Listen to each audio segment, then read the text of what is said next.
Assalamu alaikum. Welcome to your teaching guide, New Oxford Modern English, Book 6. आज हम इसके chapter 7 home sweet home की English reading करेंगे.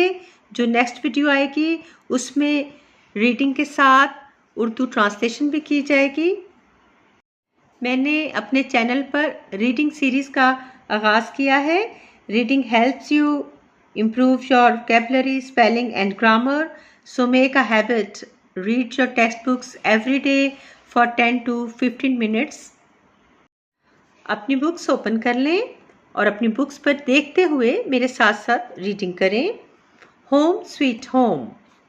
Words to know: accompaniment, adorned, aghast, ambled, disbelievingly, emerged, embers, forlornly, irritable, jangling, jovially, muffle, percussion, scuttled, snorting, tambourine, turmoil. Anton, Iona, Jaco shouted angrily to his son and daughter, "Stop beating that drum and clanging that tambourine. Put them away in your cupboard immediately, and put away those other toys too before I trip over them." The children looked gloomy. However, they stopped the music and carried the instruments to their cupboard in the corner of the room. Janko had been trying to read the newspaper, and the noise of his 9-year-old son's drumming and his 7-year-old daughter's accompaniment on the tambourine had given him a headache and made him irritable. Although the drumming and jangling had stopped, Anton and Iona, being obedient children, the throbbing in Janko's temples continued. It felt as if the percussion section of a large orchestra still played at its loudest in his head. Janko's wife, Monica, emerged from the kitchen and entered the living room. Monica was small, but the kitchen too was small, not much larger than a cupboard. She felt she needed a bit of fresh air. She had heard the shouting and had now come to see what was going on. "Where else are they to play?" she challenged Janko. "Anywhere but in my ear," replied Janko. "I have a headache." "We have to learn to share the space we have," said Monica. "How do you think they feel when you keep them up all night with your snoring?" "I wouldn't know about that," said Janko, snorting. "I am asleep at night, so how would I know what my snoring sounds like?" "Well, I can tell you," replied Monica, "like a buffalo running through here." The children tried to muffle their giggles. "I can see and hear you very well," said Janko, looking at them out of the corner of his eyes. The giggling stopped abruptly and then started again when their mother winked. She seemed to be on their side. Monica shook her head, smiled at the children, and returned to the kitchen. Anton took out his deck of cards and, sitting himself at the dining table, began to shuffle them noisily. Iona found her rag doll and began to talk to it on the floor. "Joe, what you been do in these days?" she chirped, holding the doll aloft. Janko sighed and opened his newspaper again. After a few moments, he threw it aside, rose from his chair, and made for the front door. "That's enough," he said loudly. Opening the door, "Monica, I am going to see wise Eva in the village.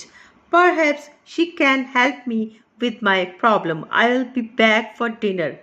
Before Monica could come out of the kitchen or reply, Janko had stepped outside and slammed the door.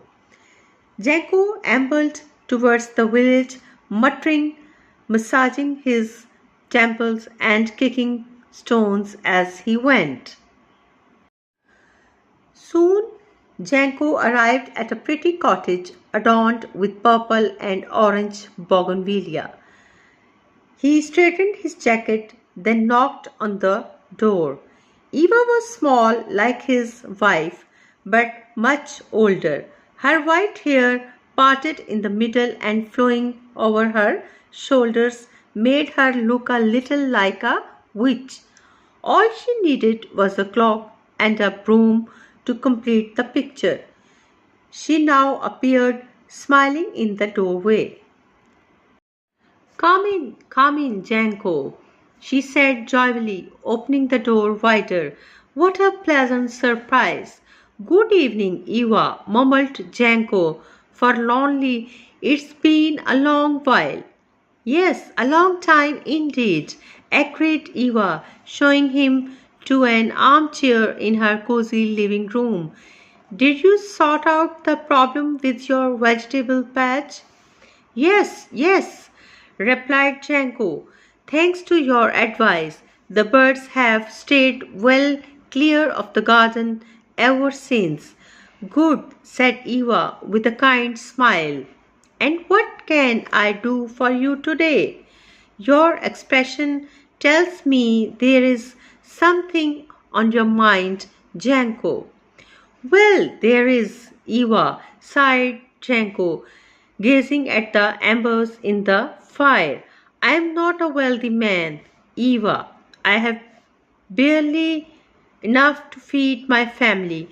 However, I simply can't go on like this. Go on like what? Asked Eva, settling down. My house is too small, cried Janko. The lack of space is driving me mad. The children are noisy. My wife snores at night. When carts rumble past on the road, the crockery rattles. How I long for some space and some peace. Well, I never, exclaimed Eva. You have a lovely house. Yes, agreed Janko. It's nice, but I wish it were bigger and quieter, like Mikhail's mansion down the road. Ah, but I could never afford a house like his in a million years. Mikhail's house is large, I must admit, agreed Eva, but you should be happy where you are. What can you do for me, Eva? Asked Janko. How can you make my life better? I am not happy. Eva gazed silently at the fire for a while before turning to face Janko. You must do exactly as I say, she said. Do you agree? Sure, said Janko, hope rising in his eyes. Without question, asked Eva. Yes, without question, replied Janko. Well, then, said Eva, if I remember correctly, you keep a cow and several other animals in the small barn at the bottom of your garden. That's right, said Janko, looking a little astonished. Well, said Eva, I want you to go straight home and move them all into your house. Janko stared at her disbelievingly, but he stuttered. No buts, no nothing, said Eva abruptly. You promised, now go.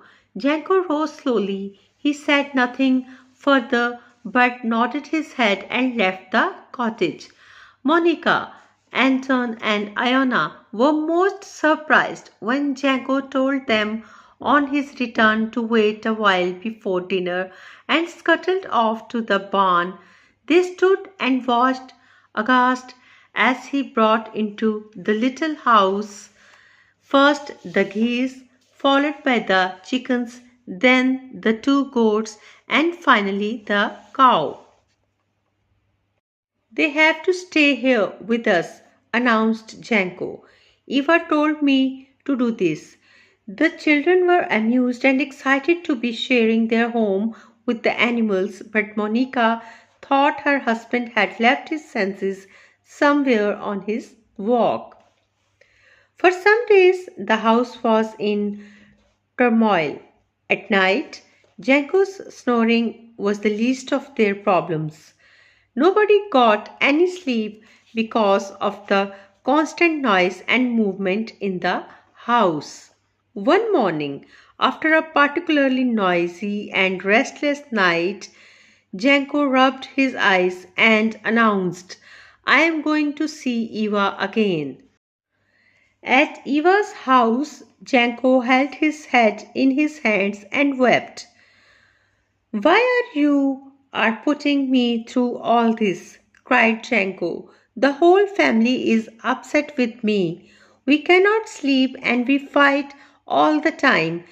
The noise is deafening. Have you ever kept a cow, ducks, and other animals in your room?